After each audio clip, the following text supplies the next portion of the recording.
Smart study classes पर आज हम आपके लिए एक बायोलॉजी का छोटा सा डेमो लेकर के आए हैं। डेमो की क्लास शुरू करते हैं। बताना है आपको कैसे लगी क्लास आपको। ठीक है, बायोलॉजी।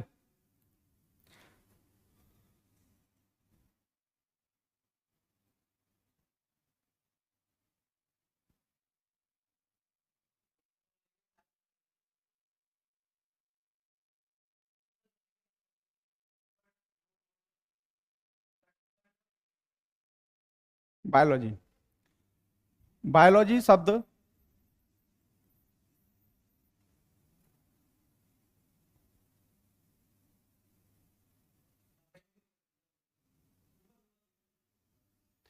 बायोलॉजी शब्द दो शब्दों से मिलकर के बना है, bio plus logos. Bio plus logos.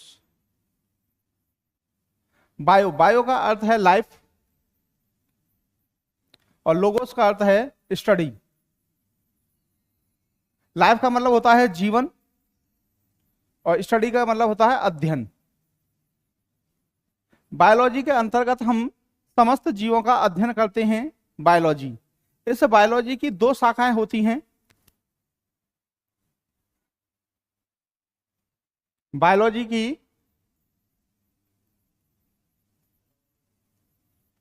दो शाखाएं होती हैं, एक जूलॉजी, दूसरी बॉटनी। जूलॉजी के अंतर्गत में हम जंतु विज्ञान, जीव जंतुओं का अध्ययन करते हैं और बॉटनी के अंतर्गत में हम वनस्पति विज्ञान का अध्ययन करते हैं। जंतु विज्ञान जूलॉजी, जूह प्लस लॉजी। जू का अर्थ होता है चिड़ियाघर, लॉजी का अर्थ होता है स्टडी। चिड़ियाघर के अंदर जितने भी जीव जंतु जानवर, मनुष्य से लेकर के चींटी तक, इन सभी का अध्ययन हम जूलॉजी के अंतर्गत में करते हैं। जंतु विज्ञान या जूलॉजी के जन्मदाता हैं अरस्तु।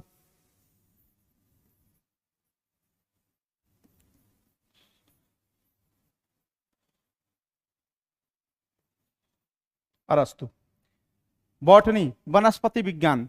बॉटनी शब्द की उत्पत्ति ग्रीक भाषा के बॉस्किन शब्द से हुई है, जिसका अर्थ है चारागाह।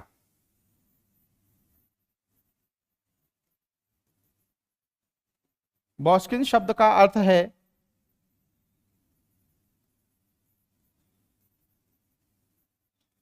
चारागाह।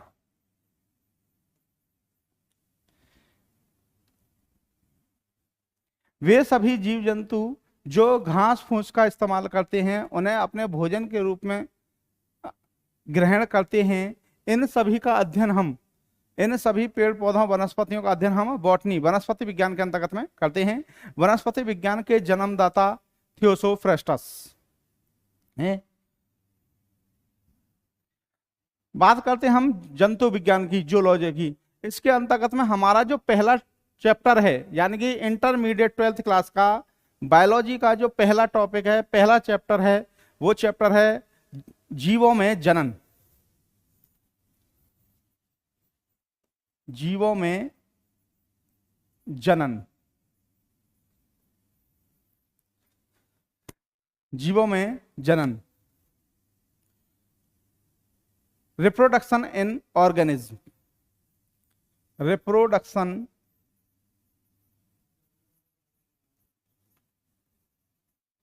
इन ऑर्गेनिज्म। जीवों में जनन।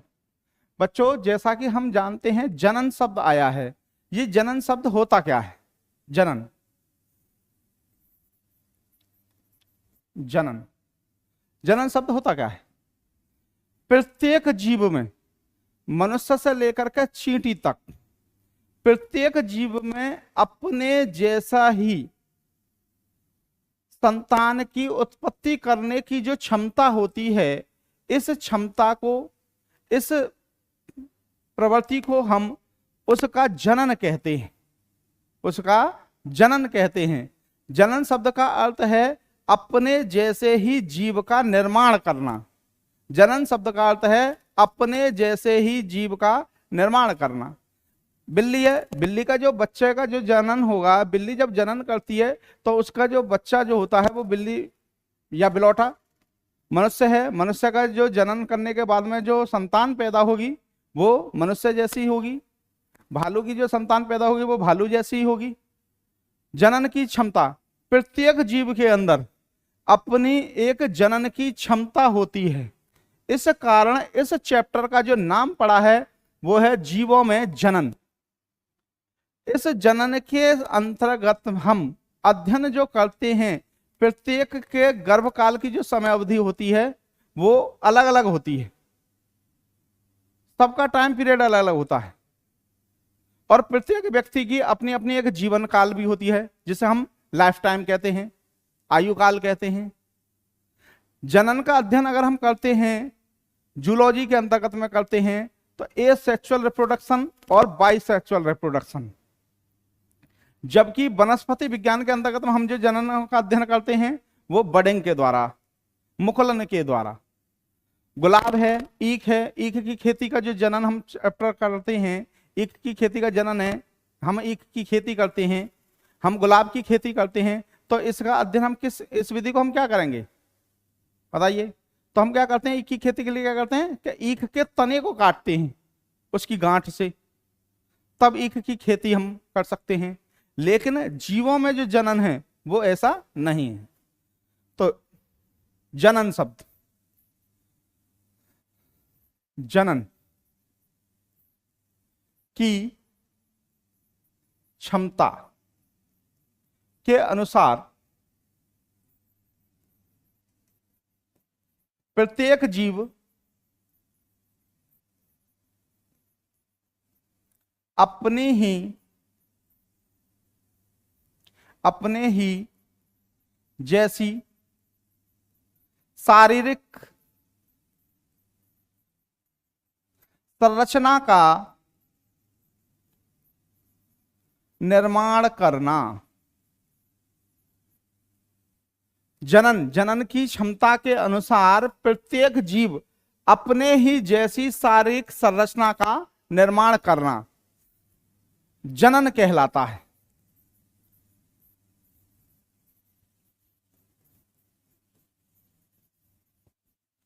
क्या कहलाता है? जनन कहलाता है। अपने ही जैसी शारीरिक संरचना का निर्माण करना क्या कहलाता है? जनन कहलाता है। बिल्ली है, कुत्ता है, बंदर है, मनुष्य है, सब अपने अपने जैसी संरचना वाले जीवों का निर्माण करते हैं। इस कारण इस चैप्टर का नाम है वो है जीवों में जनन। प्रत्येक जीव की अपनी जनन करने की क्षमता होती है।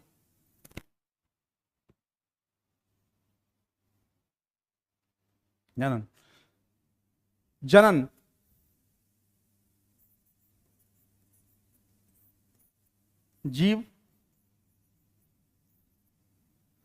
जीवों से जनन के पश्चात जो संतान उत्पन्न होती है उसे हम संतति तो इसमें जनक कौन है भाई ये बताइए? मैं आपसे एक प्रश्न पूछना चाहता हूं,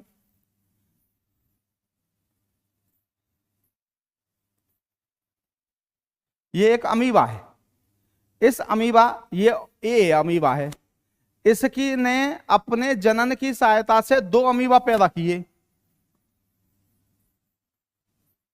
बी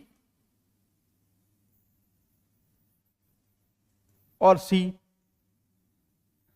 बताइए अब इसमें अमीबा में जनक किसको कहेंगे? जनक इनमें कौन होगा? ए होगा, बी होगा या सी होगा? तो जनक इसमें जो होगा वो ए होगा। ए की सहायता से संतति कोशिकाओं का निर्माण हुआ है, उनका जन्म हुआ है। बी और सी संतति कोशिकाएं होंगी जिन्हें हम इंग्लिश में डॉटर सेल्स कहते हैं, संतान। तो संतान कौन से होंगे? बी और सी। और जनक कौन होगा इनका? ए। जी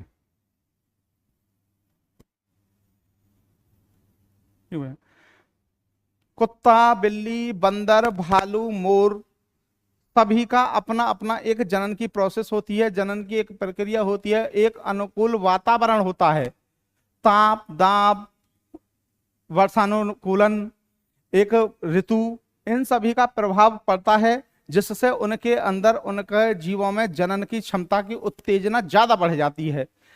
इसके अंतर्गत में हम जो अध्ययन करते हैं,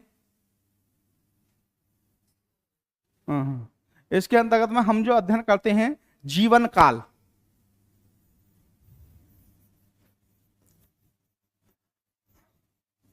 जीवन काल। बहुत से जीव जंतुओं को देखा होगा आपने कि वो अपने पूरे जीवन काल में एक बार ही अपने बच्चों को जन्म देते हैं। बहुत से जीवों को आपने देखा होगा कि वो एक साल में 2 बार अपने बच्चों को जन्म देते हैं। बहुत से देखा होगा आपने अपने बच्चों, एक साल में एक ही बार वो अपने बच्चों को जन्म देते हैं। और बहुत से जीव जंतु हैं जो एक वर्ष अपने पूरे जीवन काल में, अपने पूरे जीवन काल में केवल एक ही बार अपने बच्चों को जन्म देती है। ठीक भैया। तो जीवन काल, जीवन काल एक चक्र है। प्रत्येक जीव का, प्रत्येक जीवधारी का, चींटी से लेकर के मनुष्य तक प्रत्येक जीवधारी का अपना एक जीवन काल होता है। इस जीवन काल की संरचना के अंतर्गत में हम जो अध्ययन करते हैं, जन्म से लेकर मृत्यु तक एक संपूर्ण चक्र जीवन चक्र कहलाता है। और इसकी जो समय अवधि निकल करके आती है, इसकी जो समय अवधि निकल करके आती है, वो हमारा जीवन काल कहलाता है। फॉर एग्जाम्पल ले लीजिए आप, एक स्वस्थ मनुष्य का जीवन काल औसतन कितने वर्ष का होता है? लगभग 80 वर्ष। कितना जीवन काल होता है? 80 वर्ष। मच्छर, एक मच्छर का जीवन काल कितना होता है लगभग? बताइए बच्चों, एक मच्छर का जीवन काल कितना होता है? 12 घंटे, 24 घंटे, 244 घंटे या एक सप्ताह? बताइए कितना होता है? तो एक मच्छर का जो जीवन काल होता है वो 24 घंटे होता है। एक मच्छर का जो जीवन काल होता है वो 24 घंटे होता है। 24 घंटे के अंदर में उसका जन्म भी होगा, उसे जनन प्रक्रिया भी करनी है और उसकी मृत्यु भी होनी है। ये पूरा प्रोसेस क्या है? एक जीवन काल, लाइफ साइकिल ऑफ मॉस्क्यूटो। कितने समय अवधि होती है? 24 आवर्स। ठीक भैया। अभी तक हमने जो पढ़ा, जीवों में जनन,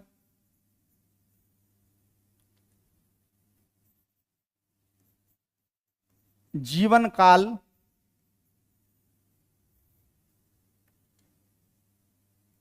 जनन की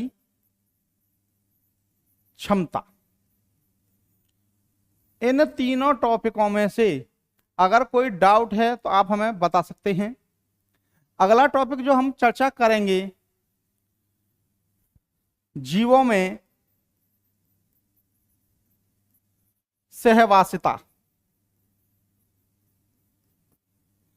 जीवों में सहवासिता, जब कोई जीव एक विशेष समूह क्षेत्र में रहते हैं बिना एक दूसरे को क्षति पहुंचाए, साथ साथ अपना जीवन यापन व्यतीत करते हैं, एक समूह के रूप में, एक ग्रुप के रूप में वास करते हैं, उस घटना को हम जीवों में सहवासिता, सह का मतलब होता है सहयोग और वासिता का मतलब होता है रहने का स्थान। सहवासिता, सहवासिता, सहवासिता शब्द का अर्थ है सह, मतलब सहयोग से, प्लस वासिता, निवास स्थान। जब जीव, विभिन्न समुदाय के जीव या एक समुदाय के जीव जब आपस में रहते हैं बिना एक दूसरे को क्षति पहुंचाए, अपने मेलजोल के साथ में रहते हैं, ऐसे जीवों का हम अध्ययन या उस स्थान को हम सहवासिता कहते हैं। जी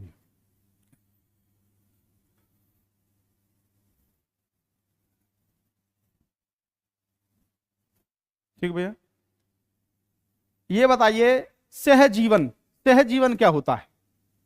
ये तो हो गई थी एक स्थान पर रहने वाले जीव जन समूह। अब मैं पूछ रहा हूं सहजीवन क्या होता है? सहजीवन जब दो जीव आपस में मिलकर, जब दो जीव आपस में मिलकर बिना एक दूसरे को क्षति पहुंचाए एक साथ अपना जीवन यापन व्यतीत करते हैं, सहजीवन कहलाते हैं, सहजीवन कहलाता है। देखिए, जब कोई दो जीव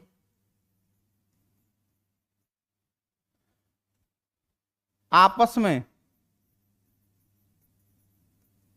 मिलकर रहते हैं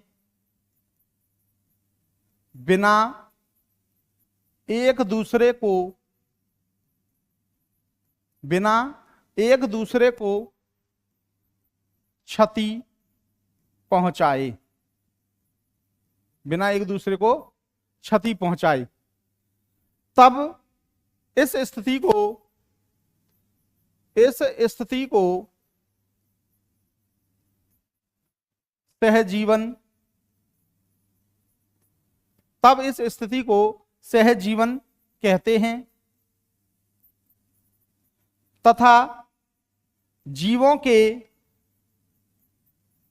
इस गुण को सहजीविता, जीवों के इस गुण को सहजीविता कहते हैं।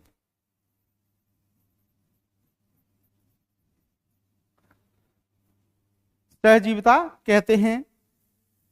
इंग्लिश भाषा में इसे सिम्बियोसिस ऑफ लाइफ भी कहते हैं। ठीक भैया, सहजीवन, सहजीवन का उत्तम उदाहरण क्या हो सकता है बताइए? तो सहजीवन का सबसे उत्तम उदाहरण, सहजीवन का सबसे उत्तम उदाहरण लाइकेन है। सहजीवन का सबसे उत्तम उदाहरण क्या है? लाइकेन्स। लाइकेन्स क्या है? लाइकेन्स किसका उदाहरण है? सहजीवन का उदाहरण है भैया। लाइकेन्स सहजीवन का उदाहरण है। लाइकेन्स सहजीवन का उदाहरण है। इस लाइकेन्स के मुख्य घटक कौन कौन से होते हैं? अगर प्रश्न पूछा जाए कि लाइकेन्स के मुख्य घटक कौन कौन से होते हैं, तो लाइकेन्स के मुख्य घटक शैवाल प्लस कवक, लाइकेन के मुख्य घटक शैवाल और कवक होते हैं। आपसे प्रश्न पूछा था सहजीवन का उत्तम उदाहरण क्या है? Option A lichens, option B आता है शैवाल प्लस कवक, ऑप्शन सी आता है ए और बी दोनों, ऑप्शन डी आता है इनमें से कोई नहीं। तब आपको आंसर जो देना पड़ेगा वो ए और बी दोनों, क्योंकि लाइकेन्स और लाइकेन्स के मुख्य घटक शैवाल और कवक दोनों होते हैं। ठीक है भैया। शैवाल, अगर हम बात करते हैं शैवाल और कवक, ठीक है भैया, विज्ञान की वह शाखा जिसके अंतर्गत में हम शैवालों का अध्ययन करते हैं। कभी ये ऑब्जेक्टिव क्वेश्चनों के रूप में पूछ लिया जाता है कि विज्ञान की वह शाखा जिसके अंतर्गत में हम शैवालों का अध्ययन करते हैं क्या कहलाता है? विज्ञान की वह शाखा जिसके अंतर्गत हम शैवालों का अध्ययन करते हैं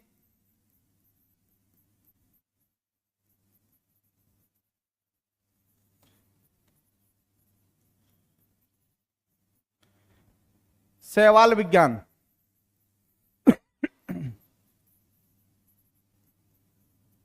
ब्रैकेट में लिखिए आप, एल्गी कहलाते हैं, एल्गी कहलाती है। कवक विज्ञान, विज्ञान की वह शाखा, विज्ञान की वह शाखा जिसके अंतर्गत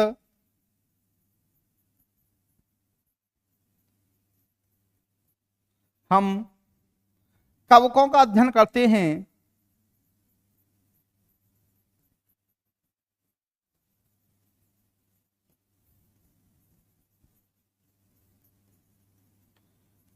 कौमा कवक विज्ञान, कवक विज्ञान फंगाई कहलाता है, कवक विज्ञान कहलाता है। ठीक है,